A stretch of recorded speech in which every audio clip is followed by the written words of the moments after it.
Time for me to catch the wave in this mother sucker. Time to catch the wave. What was that? I can't hear you. Time to catch the wave.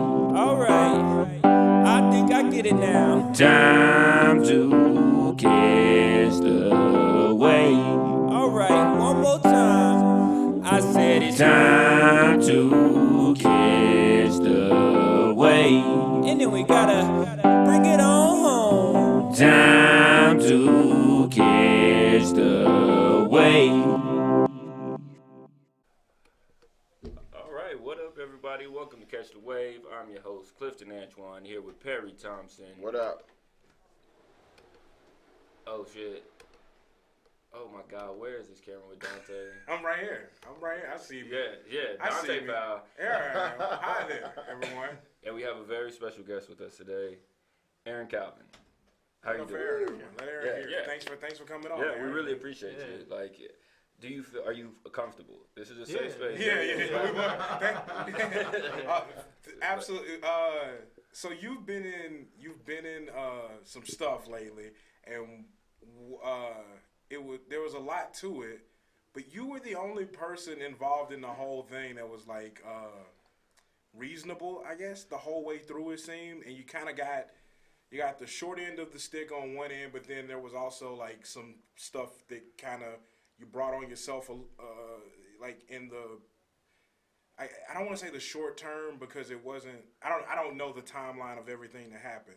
So I was like, if we can get you on our podcast, we can let you tell your side of things in a safe space where like. Should we do a quick recap? Yeah. Well, I was gonna try to like kind of walk you into like what have you recorded. We recorded last Sunday. We completely talked the whole timeline out of this whole Carson King thing. That's what we're talking about again. Yeah, from where we knew it. Yeah, from where it had been reported to us. So we thought, and when you agreed to do this, I was like, let's give you a chance to first of all say anything that you haven't said regarding it, but then secondly, give you the chance to break the timeline down as you understand it and how you look at it. So if there's any, like whatever you want, however you want to direct us, we'll kind of play off of what you're giving us. So. Sure. Well, so I was the trending news reporter for the Des Moines Register, and part of my job was to report on stories that were viral. You know, so Carson King was like a gold mine in that respect, and I was one of like the first reporters to pick up on his story when he had just raised a couple $1,000, and I followed his story, reported on it all week after it happened, like covered every single angle of it, because people were really into it. They're really reading it, and so the weekend before this all happened, he hit $1 million like on that goal line. So I went out to his house in Altoona and interviewed him, and then the next morning I sat down to write the profile about him, and an editor of mine came up to me and reminded me to do a background check on him, which is pretty standard for any kind of public figure. You know, you look through court records, you look through social media stuff. It's easy to look through people's stuff on Twitter. You just pull up the Twitter advanced search and plug in keywords and search a specific account. What are the keywords that you look for when you're on a background check? I'm very curious. Well, you know, just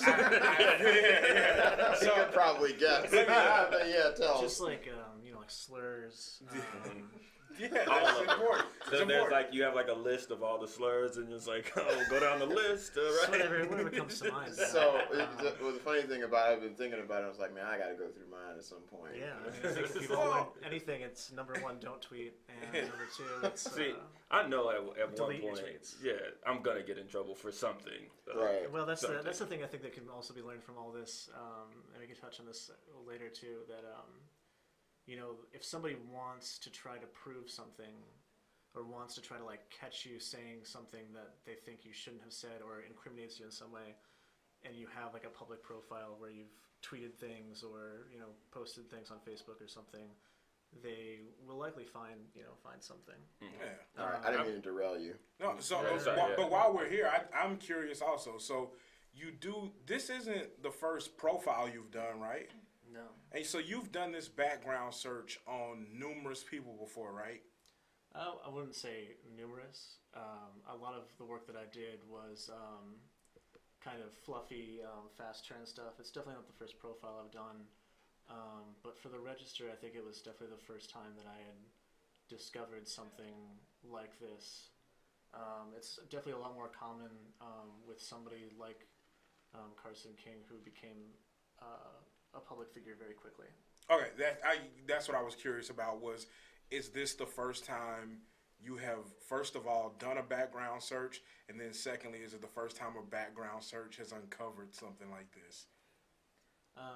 No, I think a good example of this is the Register published a report over the summer that I helped work on about the restaurateur Sam Allen, who ran Crunkwitch and Talkapocalypse, and the report ended up, we interviewed a lot of people, and that also involved a lot of background checks, not so much social media, but there was a lot of court records stuff.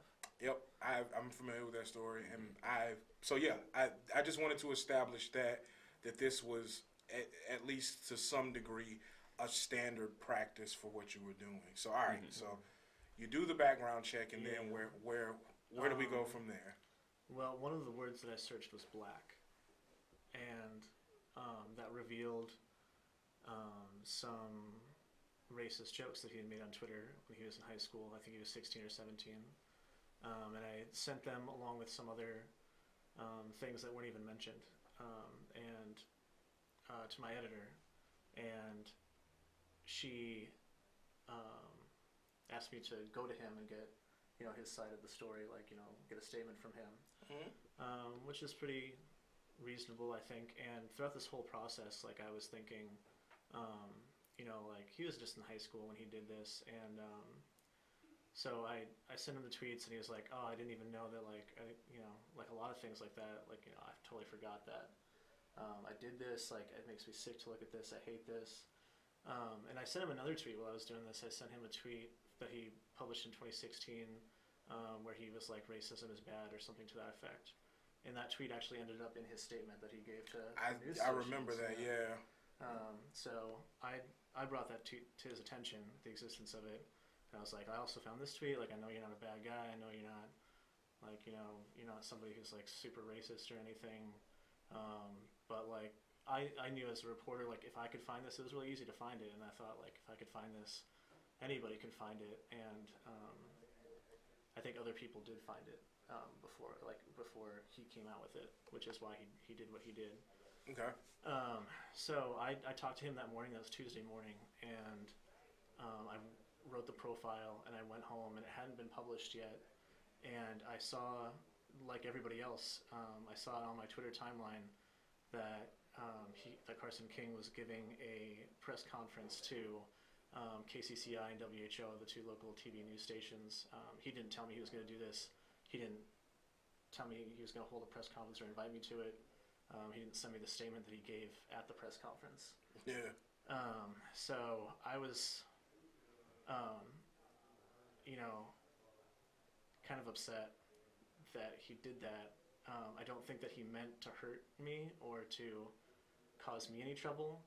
But as soon as he gave the statement that said a Register reporter brought these to my attention, it put you in the crosshairs. Yeah, it just immediately I was connected to the Register's Facebook at the time, and I could just see even before, because the profile wasn't published and my name wasn't associated with it yet, so they didn't know exactly who this Register reporter is. But the messages demanding to know who this Register reporter was immediately started flooding in, and a lot of hate and vitriol, etc. That's the craziest part to me, is that people were so mad that it was brought up. That you did your job. Yeah, exactly. Right. That you were just doing what you were told to do, and people were angry for that. Well, and it's interesting. I guess it's just a part of, because really what this has been, I think, is a magnification of the political tensions in the country right now, and I thought about that a lot since it happened. That when we rushed to publish the profile after he put his statement out, and when you look at the profile, I think it's still, you can look at it on the Des Moines Register website or USA Today. The tweet and the apology are referenced in a brief paragraph at the bottom of the profile, which is overwhelmingly positive. It is, yeah. It's incredibly like you guys did a puff piece on a local hero, and then you just kind of did a cover your ass thing at the end, where you're like, by the way, if any national publications want to take this on, we've already found this. He's already made the like attempts at amends personally, obviously through the other thing he tweeted. That like you just got out ahead of it, it seemed, and so from where I was, so I'll just kind of give you where I was during all of this. So when all of this is happening, I'm like during the day seeing that he did he did the press conference, and then people are looking for the person behind who did this. They're like demanding the Register tell them who did it, and then there was the young lady that works for the Register that people were attacking. I forget her name, but they assumed it was the one lady, and it wasn't her. And then, what was it like for you when it went from we want to know who this is to now we know who this is? Like, at what point did you realize, I guess, you had been found out? Well, we rushed to publish the profile that I'd written, and I knew that this would be associated with me as soon as that happened. And so you knew going into this, you knew that you've given the information, you've given the piece to the editor, and they're rushing to put it out. Did you have any say on like, I think I'm gonna get backlash for this, or were you just like, I'm content with my work, let's put it out there? Like, what was that process like I was for you? I was trying to do my job, and I've been a journalist for several years. Mm-hmm. So I guess I naively thought that and I'd undergone numerous background checks for both the Register job and other jobs I've had. So I figured that if anybody was I definitely didn't foresee the kind of things that people would try to dig up to try to get me. And honestly, when I was writing this and I was putting the tweets into this piece, I was actually thinking a lot about making sure that I was doing my job as a journalist responsibly, because I certainly wasn't trying to. That's one of the many ironies of this thing is I was never trying to cancel Carson King. I was never trying to hurt him or make this seem like it was a bigger deal than it was, because it's funny because Carson and I come from very similar places. He grew up in a town called Polk City, which is east of Des Moines. It's very small, but it is basically within the Des Moines metropolitan area. Mm-hmm. And he graduated from high school in 2014, and I graduated from Waukee High School in 2010. And they're both basically suburban or exurban areas, and those areas are very segregated. I didn't know any black people when I was growing up. Yeah. And that makes you think that certain things are okay, and certain jokes are okay to make, and certain things are okay because you're cloistered within this community. And I understood that he'd probably grown a lot as an adult, as I also grew a lot as an adult, and I was never trying to get him with those tweets. I understood that he was in high school, and that's basically what the article said, and I intentionally included it where I did in the article in order to emphasize what I considered the importance of it. Man, okay. And that, I mean, so, and then just so we're absolutely 100% clear on this, so you are, it comes to light that you're the one that wrote this. People are now, how long was that for you between we rush it out, it's out, people are finding out that Aaron Calvin is the one behind this, and then people coming to you and saying, hey, we found this on your Twitter, and then how long between that and the Register coming to you and saying, hey, we got to let you go? Just several days. So it felt like it, and I wasn't sure. Felt long, yeah. Felt very long. Because I wasn't sure, like, I didn't know how that process worked, because it felt to me like, and again, I'm on the outside looking in, felt to me like, okay, the register's backing this person, and that's good. They're doing their job. People just need to take a step back, apply a little bit of perspective, and understand what's going on here.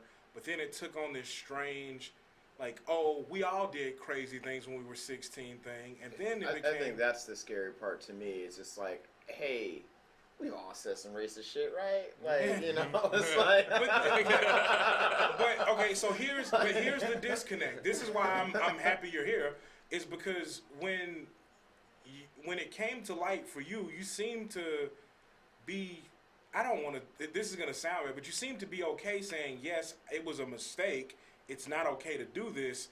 I was in the wrong. You seem to take the brunt of what people threw at you right on you, like head on. Like, yo, okay, you're right. This wasn't okay. This was wrong when I did it. It was wrong when he did it. If we're going to be better, let's be better.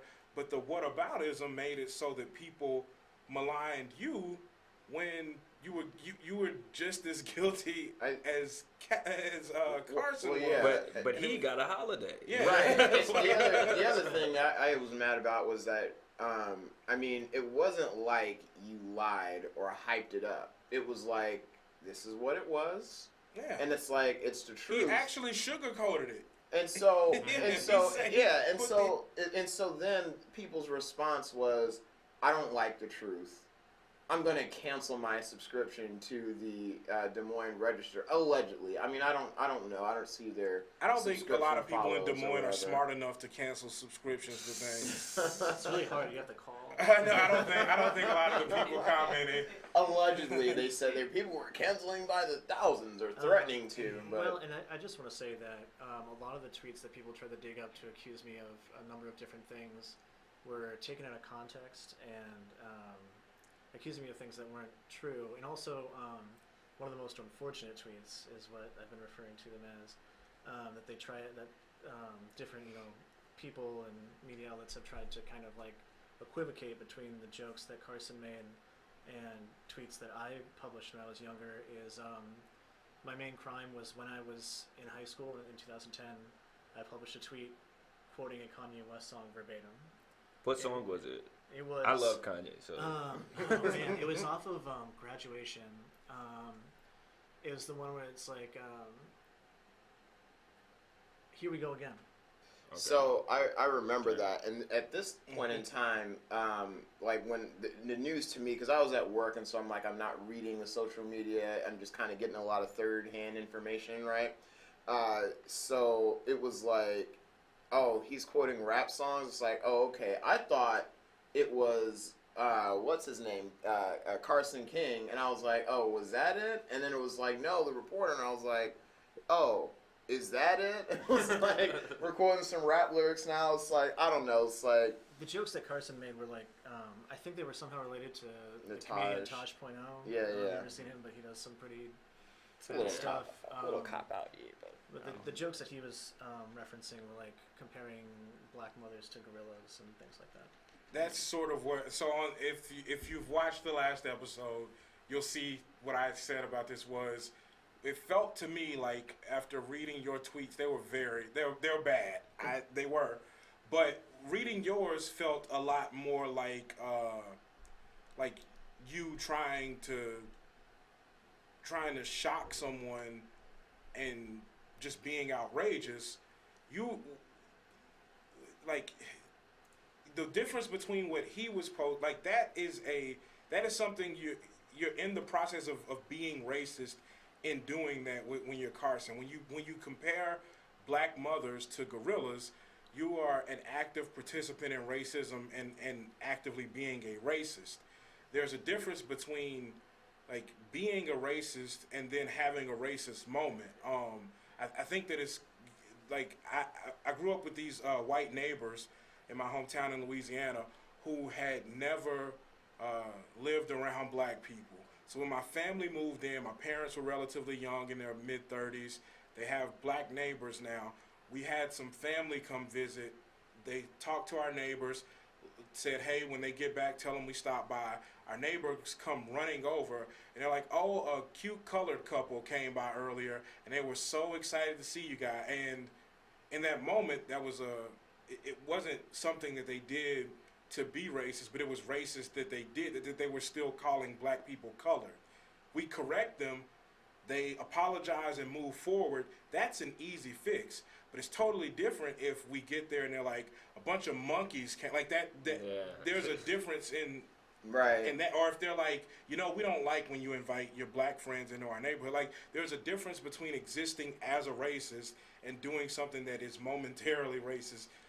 I think that for me, that's where the distinctions have lied. And again, it just felt so like it wasn't you or Carson. I haven't been upset at either of you through this entire thing. I think what Carson did was great. I think you doing your job and you've fallen on a sword that a lot of people are going to have to learn from. Like, nobody's looking at this and saying, hey, I have teenage white children. I should probably be teaching them that racism isn't even cool to joke about. And that is such like a lot of my black friends, they're like, that's the easy takeaway. But instead, everyone's deflecting because they don't want to own their own shit. And so, yeah, man, like it's a weird thing to see and like try to process. So yeah, I think it's very identity based, because when you look at Carson King, he looks like what a lot of people see as being a quintessential Iowan, and it's not a coincidence Drinking that bush lattes. he's a young white guy who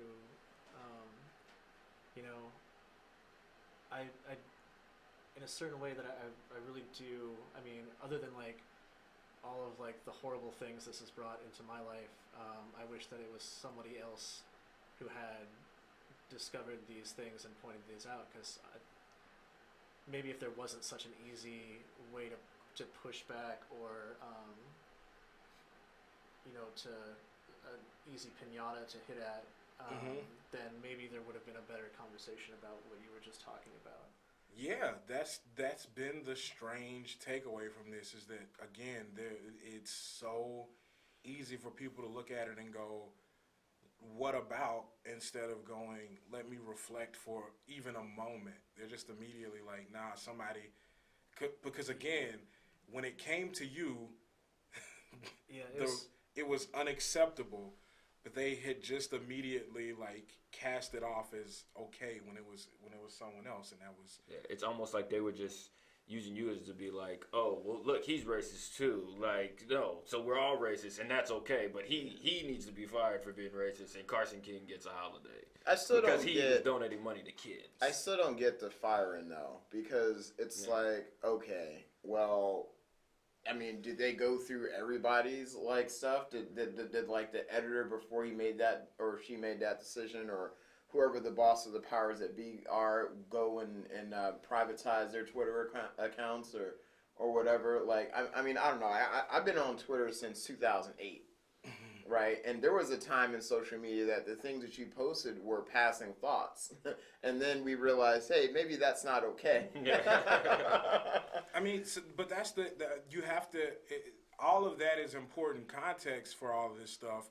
It just sucks that, like I said, when he writes the article, he provides that context. He says, "Yo, this doesn't define who this person is, but just so we're all on the same page, like this doesn't need to come out later. We already discovered it. It's already been to some degree."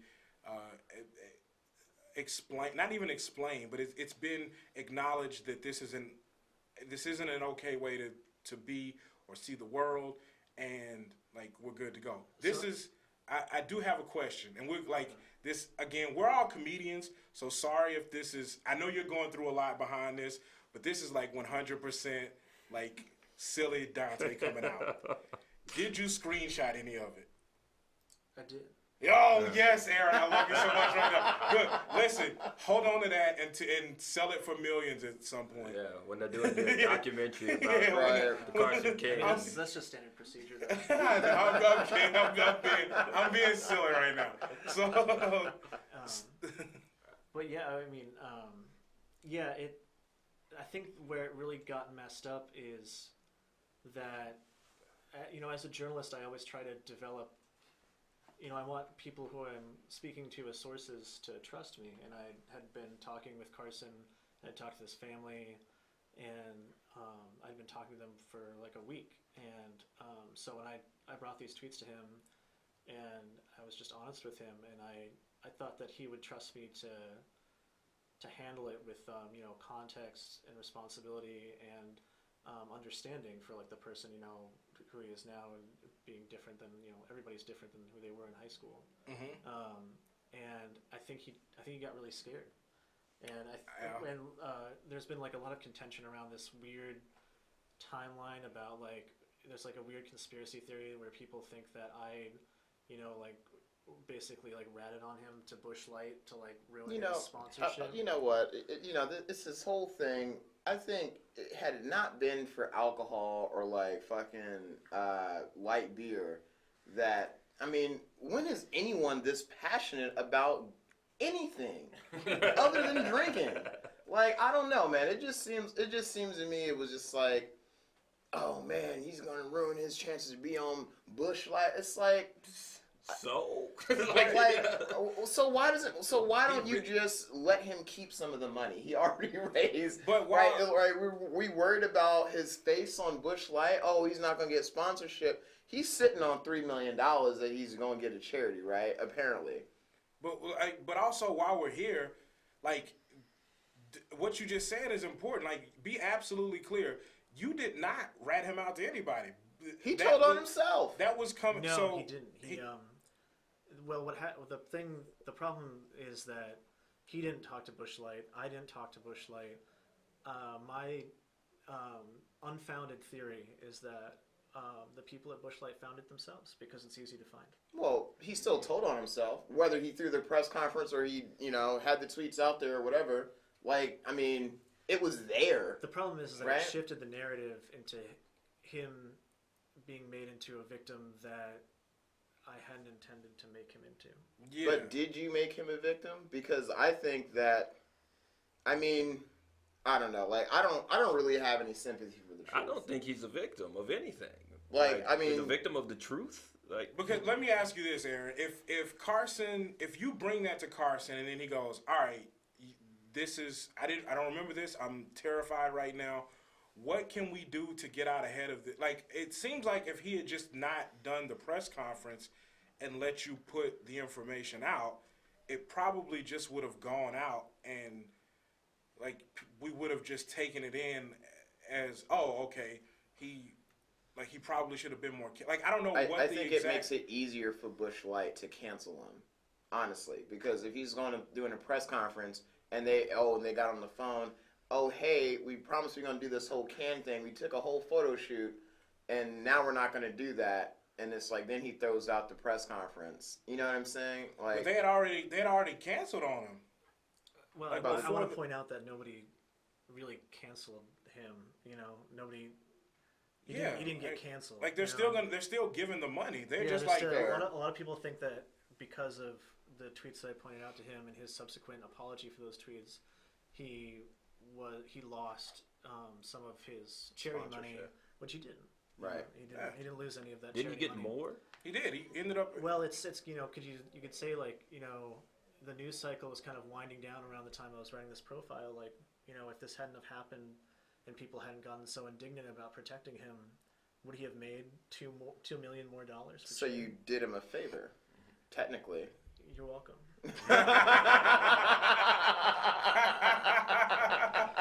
Okay. Yeah. All right. I have so many questions, and I know I can't ask them all, but I do want to. What do you think happens if you are, like, if you can?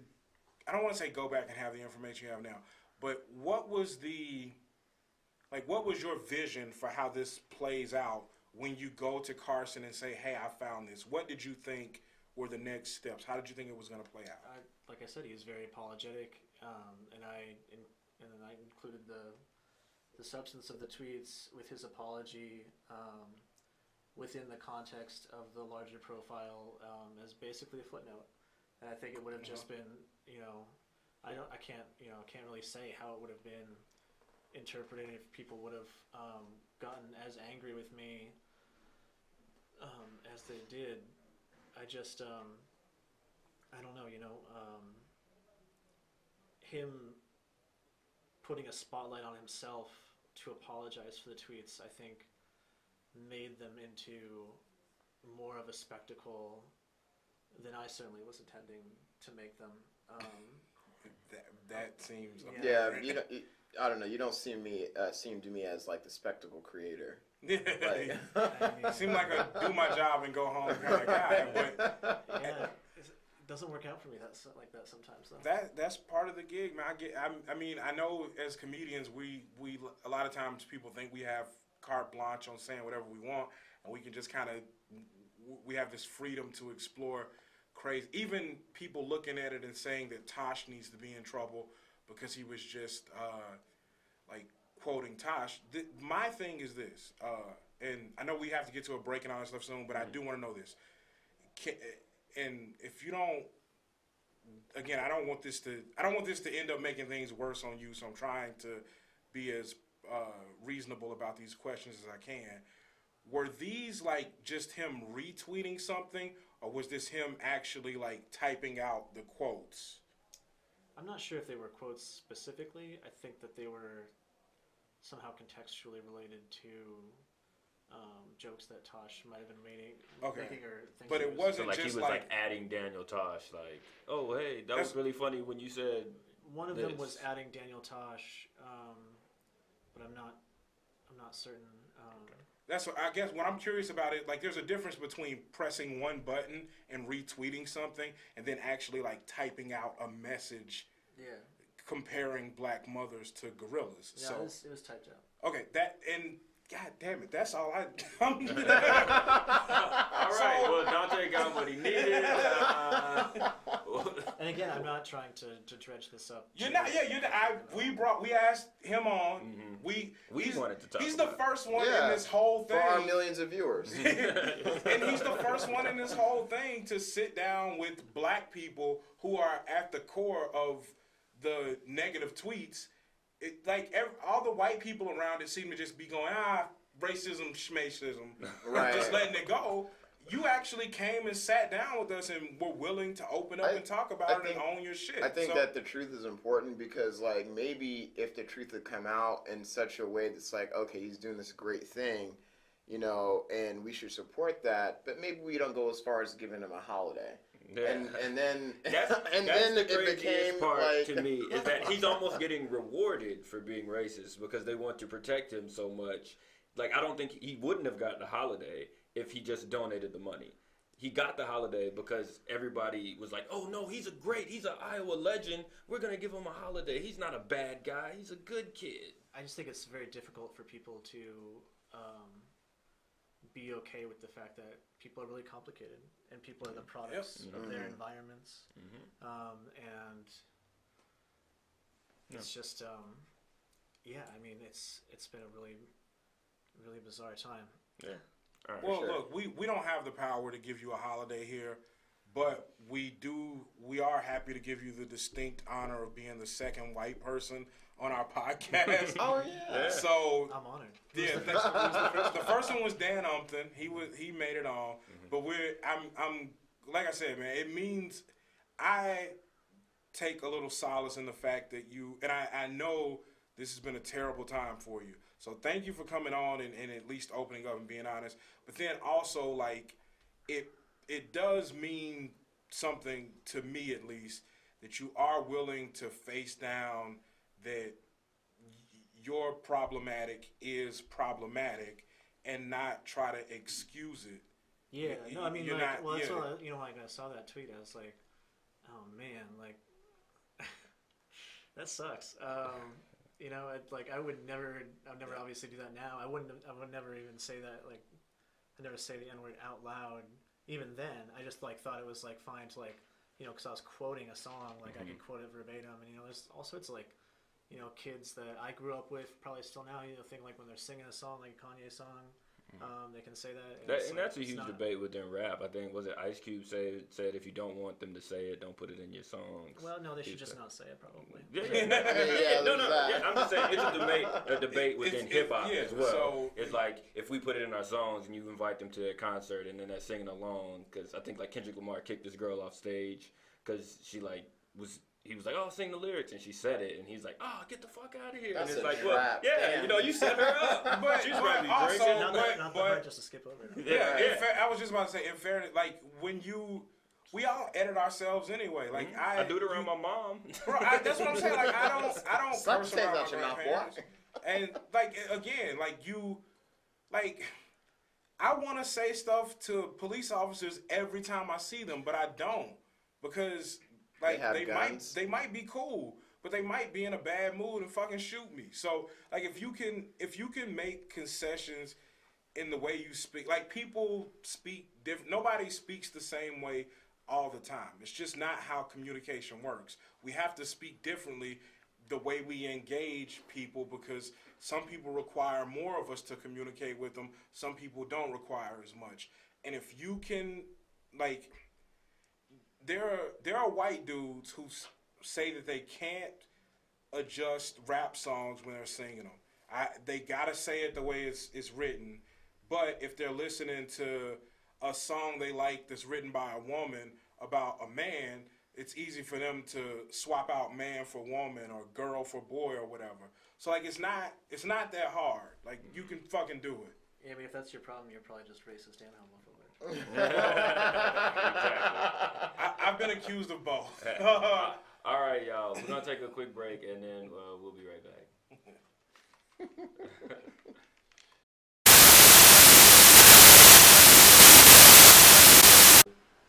What's going on in your life now? You still not receiving any death threats or anything right now, right? They've mostly subsided, yeah. Okay, that's good. Yeah. Mostly. I use my phone again. Some stupid guy in Waukee. But yeah, I don't. I'm just taking it one day at a time. I've dedicated a lot of my life to writing and developing that craft and reporting, and I'm still gonna keep doing that because that's my life. Mm-hmm. And I'm hoping that somebody will pay me to do it again sometime. Mm-hmm. They have to. You broke a story. You did. You broke a story. Let me ask you, do you feel like locally that may be something that's hard to break out of, but that nationally, especially media, will respect that you did the job? Is that something that may, because I don't know.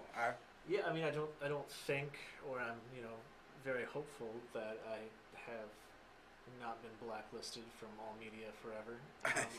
You gotta go someplace that hates Iowa, so you might be able to find a media job in Nebraska or something. Like just go to the rival paper or something like that, or you could go to the Bulls and then go to Nebraska later. Yeah, that was the boy bird. Sorry.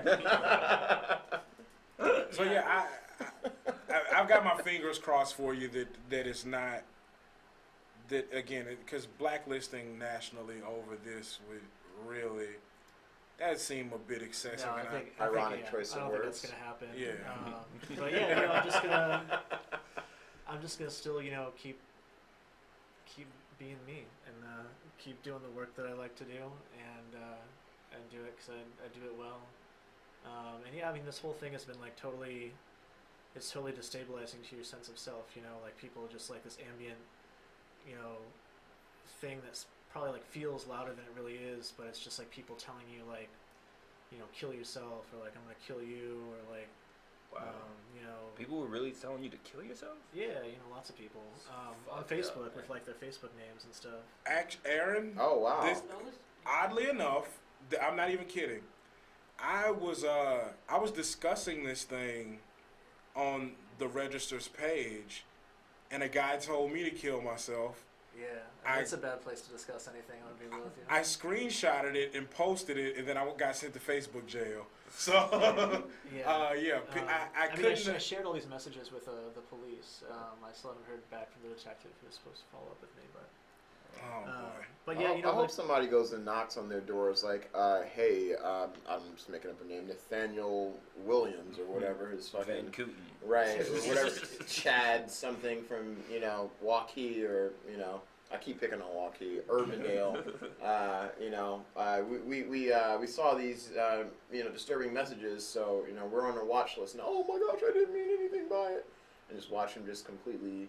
That's the thing. Like they want to let Carson get Crumble. away for the stuff he did when he was a teenager, but they're fully grown adults being shitty on the internet now, and the irony is not lost on me. They're just terrible humans. So Well, yeah. So like, the thing is that, so like this is all happening, and I'm being fired by my employer, and so this is like it all feels very, very bad to me. But I've been able to get through it because I have a partner and I have a lot of friends who have been really supportive of me throughout this whole thing, and they're the kind of people that I know that are supporting me because I have integrity, and I am a person of character, and like all these terrible things that everyone's saying about me are not true, and like I can recognize that because I knew those people wouldn't be here if they didn't believe in me. They didn't believe that about me, and this whole thing has brought up all this this ongoing conversation around cancel culture, which I don't actually even now if I've been fully canceled, I don't believe is really real.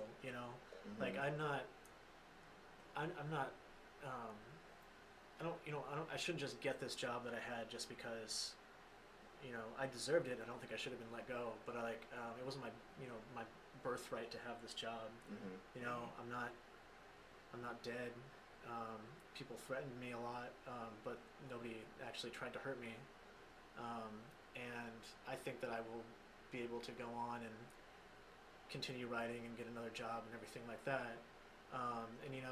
I got doxxed and harassed really hard. But this happens, constantly to journalists who are queer or women or journalists of color. Those people probably get it way worse than I do, and they're I'm being what I've suffered is bad. But I also, I came into this world and I live in this world with a lot of privilege. So I think that I'll be okay, and I think it's important to put this kind of thing in perspective. Absolutely. yeah, So, well, I'm glad you definitely had a chance to come out and you just speak your truth and everything, especially with a lot of people just kind of just taking it and just going somewhere else completely. I don't know. I just think the worst thing that we could do as a society is just penalize people that are trying to tell us the truth. I think that is deeply problematic. I mean, I don't know. You're a journalist. I mean, you see it, in the news with our commander-in-chief just kind of attacking journalists and just saying, oh, no, you're, witch hunting or whatever the case may be. And it's like, no, this is journalism. There's supposed to be some integrity in bringing up the truth, whenever you have a chance to do that, to shed light so people can get context about the whole thing. And I think that the Des Moines Register, I think, is going to be at a real disadvantage if they allow themselves to be influenced by mob culture. Yeah, well, it was really disappointing to me because, the whole campaign to discredit me and to get me fired was basically propagated by reactionary and right-wing, voices. Mm-hmm. And yep. I guess, I thought, or I hoped that, my former employer would have, known who I am, and would have trusted in my character, which I felt that I had demonstrated. But yeah, it is really bad news, and it's bad news for a lot of different reasons and things that I've been thinking about. For example, the Register is actually owned by Gannett, which is a newspaper conglomerate basically that owns a lot of local newspapers, and a few of the newspapers are unionized, and one of them is attempting to unionize right now. They're trying to put it down, and it's not really directly related. But the day that I was fired, Gannett, the Department of Justice approved the merger of Gannett and a separate company that owns a lot of local newspapers, and they're kind of joining together to become one giant conglomerate. And I think that, you know, if I had a union like other newsrooms do, this might not have happened to me. But as it is, I was just kind of at the whim of not even what my direct supervisors wanted to believe about me, but whatever. You know, when I was fired by 2 corporate representatives I never met before. I wanted to ask you that before you left, what it was like. What was the highest level up you got to that was like, we still got your back? I mean, pretty much immediately, nobody said that. Really? They wanted. They wanted to. Oh, okay. All right. They kept very insistent. You know, a lot of, and you know, I want to say also that local journalism is really important. And even if you don't always agree with the Des Moines Register, I think it's still important to, you know, if I had a job right now and I had the money, I would subscribe still. Because, you know, that's the only place you're going to get that kind of information. You know, like local journalism is really important. And people who I worked with before, editors and reporters, have both reached out to me to be supportive and like to tell me they didn't agree with what happened. But I think ultimately it was a corporate decision based on protecting some kind of imagined bottom line. Yeah. But, you know, I didn't really appreciate, you know, being given the choice to quit or be fired with no real meaningful difference between those two things. Choosing to be fired because, you know, I wasn't going to quit. I wanted them to have to own this. Collect that unemployment. Fuck that. Well, and then I went out. You know, I left the telephone meeting where I'd been fired. I left the room. I was staying at a friend's house because I felt unsafe in my own apartment. I went outside and you know, there was police waiting out there for me, so I could share all the death threats I've been receiving with them. Jeez, what a time to be alive. But you know what, Aaron, you coming back like the phoenix. You gonna rise up again. You gonna burn all the newspapers. I'm not. I'm just playing. No, but you know, honestly though, like I hope you find work, and hopefully, you know, you'll be able to find a space, you know, maybe freelancing or whatever you have to do to make ends meet, and then, you know, figure out what's next from there.